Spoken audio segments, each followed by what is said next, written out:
ay hindi namin maiwasan ang makapagsalita ng hindi maganda at ang makapagusga sa aming kapwa. Kaya naman naman, patawarin mo po kami sa araw-araw na aming buhay, sa aming mga kasalanan, Ama, patawad, patawad. O Diyos Ama, Diyos Anak at Espiritu, patawarin mo sana ang lahat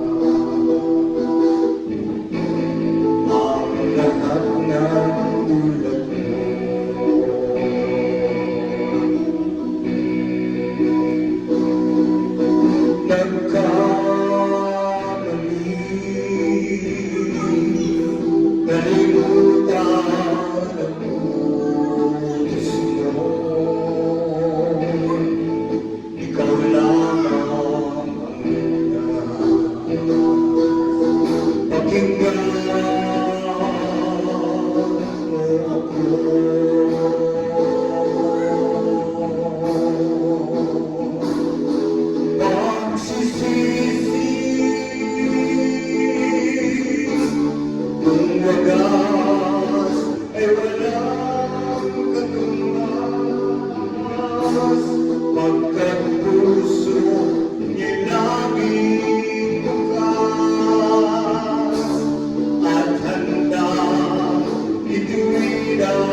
O dakilang Diyos, Ama naming banal at makapangyarihan sa lahat.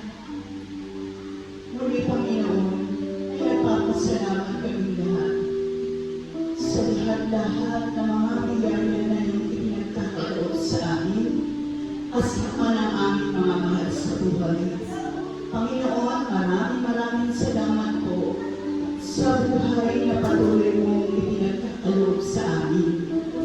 Maraming salamat, Panginoon, sa masaya at payapang pamilya na nararanasan namin. Lord, maraming salamat po sa mabuting kalusugan at sa patuloy mong pag-iingat sa amin sa lahat ng mga kapahamakan, sa mga sakuna at lahat ng mabibigat na karamdaman. Tunay, Panginoon, na napakabuti mo.